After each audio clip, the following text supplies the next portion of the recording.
Crisis de las culturas de Joseph Ratzinger. Esta es la última conferencia impartida por el cardenal Joseph Ratzinger en Subiaco.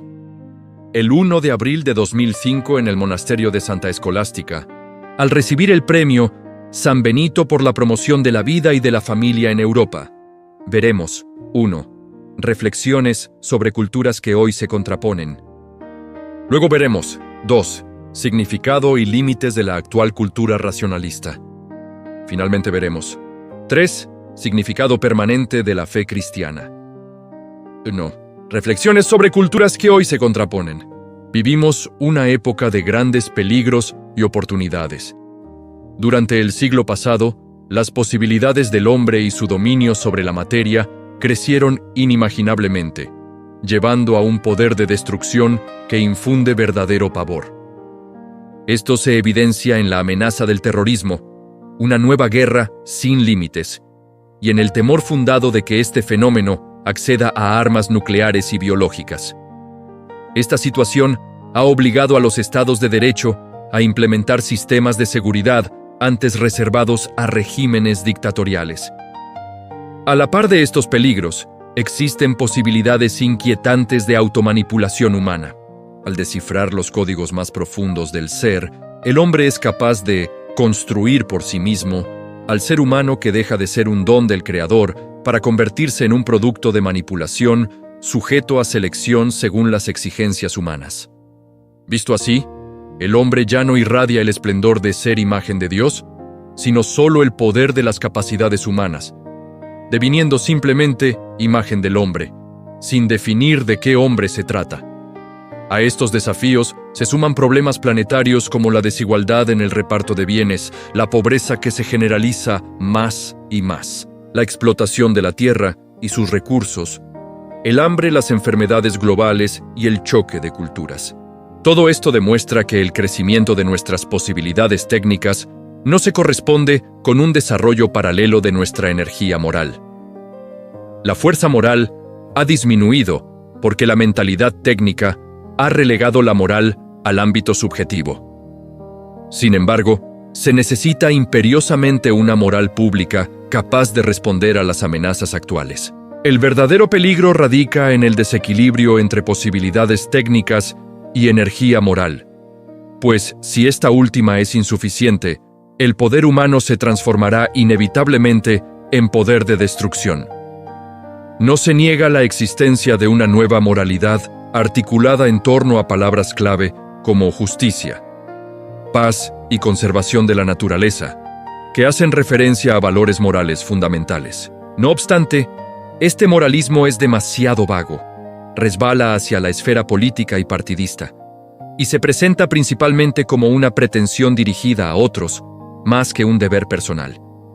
Esto plantea interrogantes sobre la definición de justicia y la función de la paz, advirtiendo cómo el pacifismo puede desviarse hacia el anarquismo destructivo. El moralismo político, al carecer de racionalidad serena, coloca la utopía política por encima de la dignidad individual, demostrando que en nombre de grandes objetivos puede despreciar al hombre.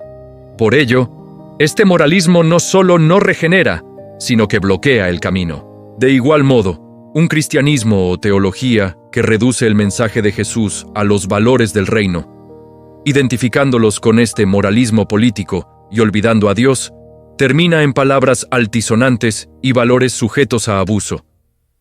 Esta panorámica lleva a reflexionar sobre la situación del cristianismo y los fundamentos de Europa.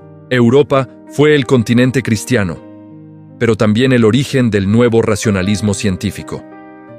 Si bien el cristianismo no nació en Europa, aquí recibió su impronta cultural e intelectual más eficaz. Por su parte, Europa, a partir del Renacimiento e Ilustración, desarrolló una racionalidad científica que hoy influye globalmente. Esta forma de racionalidad ha generado una cultura que, de modo inédito, excluye a Dios de la conciencia pública, sea negándolo abiertamente o considerándolo irrelevante para la vida pública e indemostrable. Este racionalismo puramente funcional ha traído un trastorno moral, pues declara racional solo aquello que se puede probar experimentalmente.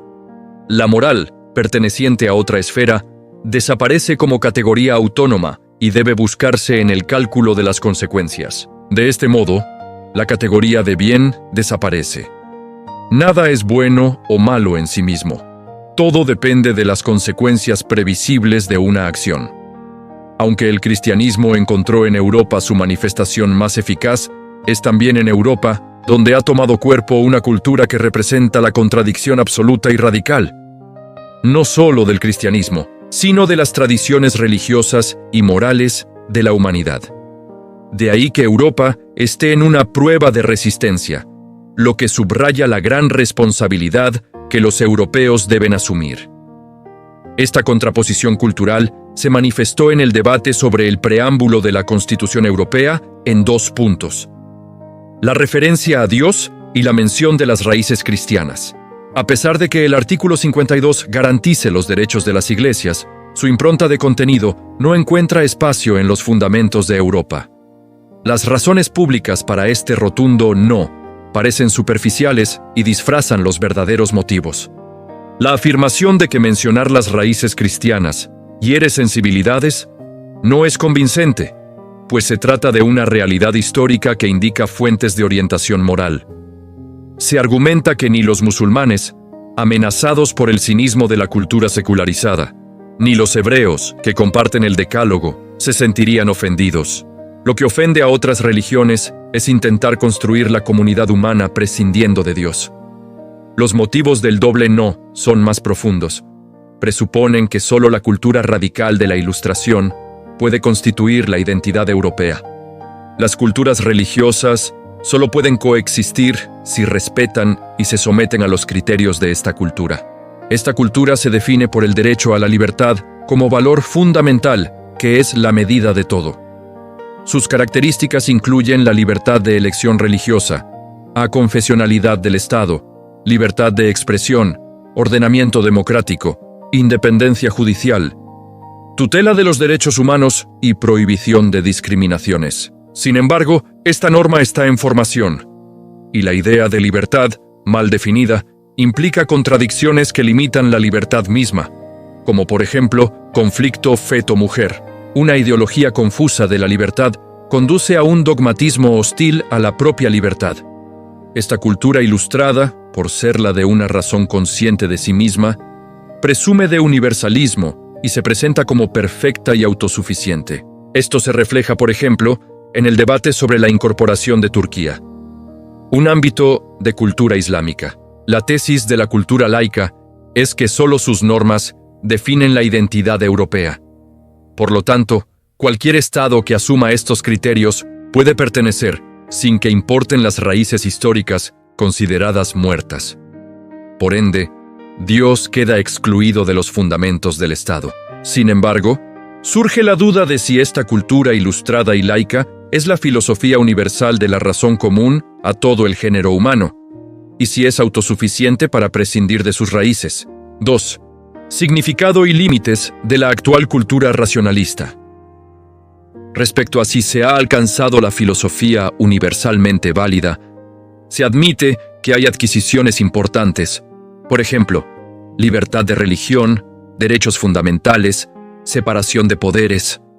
No obstante, es impensable que estos valores se practiquen igual en todo contexto histórico, ya que no en todas las sociedades se dan los presupuestos sociológicos para la democracia occidental, y la total neutralidad religiosa es una utopía.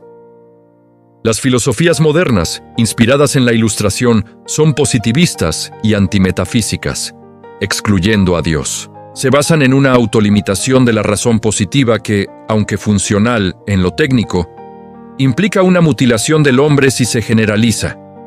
El resultado es que el hombre no admite ninguna instancia moral, fuera de sus cálculos, lo que lleva a la autodestrucción de la libertad.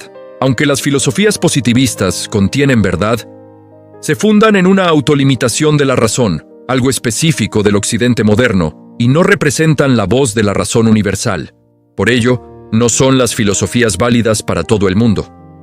Además, las filosofías positivistas son incompletas. cortan conscientemente sus raíces históricas y se privan de la memoria fundamental de la humanidad, sin la cual la razón pierde su punto de referencia. El principio sigue siendo que la capacidad del hombre es el comienzo de su acción. Lo que sabe hacer, lo hace y lo puede hacer. Pero si este saber hacer no encuentra medida en una norma moral, se transforma en poder de destrucción, como se comprueba en la manipulación humana. Sabe hacer hombres, y sabe cómo usarlos como banco de órganos, o sabe hacer armas atómicas, y por eso las hace. La separación radical de sus raíces es un desprecio a las capacidades del ser humano. Se puede concluir que la filosofía racionalista positivista no expresa la razón total del hombre, sino solo una parte mutilada, por lo que no es plenamente racional, porque es incompleta. Solo puede recobrar su vigor si restablece el contacto con sus raíces, pues un árbol sin raíces se seca. Prescindir de las raíces cristianas no es tolerancia, sino elevar a categoría de absoluto ideas que se contraponen a otras culturas. La verdadera contraposición no es entre culturas religiosas, sino entre la emancipación radical del hombre respecto a Dios y las grandes culturas religiosas. El rechazo de la referencia a Dios es la expresión de una mentalidad que desearía ver a Dios expulsado de la vida pública. El relativismo, que es su punto de partida, se convierte en un dogmatismo que se cree poseedor del conocimiento definitivo. En realidad, se necesitan raíces para sobrevivir y no se debe perder de vista a Dios para que no desaparezca la dignidad humana. 3. Significado permanente de la fe cristiana. El cristianismo siempre se consideró la religión del logos, la religión según la razón. No encajó jamás en los esquemas de las religiones paganas antiguas, sino en la ilustración filosófica, que buscaba la verdad y al único Dios. Al ser la religión de los perseguidos y universal, católica, postuló la libertad de la fe y negó el derecho del Estado a incluirla en su estructura. Concibió a todos los hombres como criaturas e imagen de Dios, proclamando su dignidad. En este sentido, la ilustración es de origen cristiano, y su mérito fue proponer de nuevo esos valores originales, dando voz propia a la razón.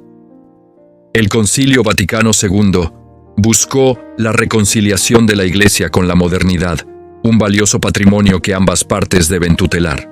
Para ello, ambas deben reflexionar y corregir sus fallos.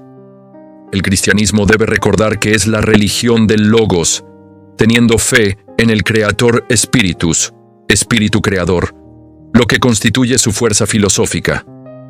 La pregunta que plantea Ratzinger es si el mundo procede de lo irracional, siendo la razón un subproducto, o de la razón creadora, que es su criterio y meta. La fe cristiana opta por esta segunda hipótesis, ya que una razón, nacida de lo irracional, no soluciona los problemas del hombre. Solo la razón creadora, que en el Dios crucificado se ha manifestado como amor, puede mostrarnos el camino. En el diálogo con otras religiones y con la cultura actual, los que creen en Cristo deben ser fieles a la línea de vivir una fe que procede del Logos y que está abierta a todo lo verdaderamente racional. Ratzinger propone a los laicos lo siguiente. En la Ilustración se buscó definir las normas morales fundamentales bajo la fórmula et si Deus non daretur, aun en el caso de que Dios no existiera. Esto fue posible porque las convicciones creadas por el cristianismo todavía resistían. Ahora ya no es así.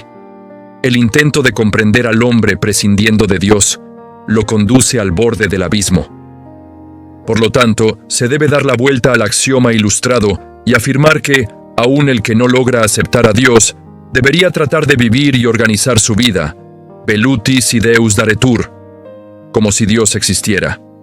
Esto no limita la libertad, sino que proporciona la razón y el criterio que se necesita urgentemente hoy.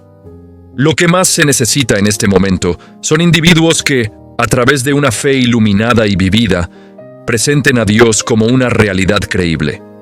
El testimonio negativo de cristianos que vivan de espaldas a Dios ha oscurecido su imagen. Se necesitan hombres cuya mente y corazón estén abiertos por Dios, para hablar a la inteligencia y al corazón de los otros.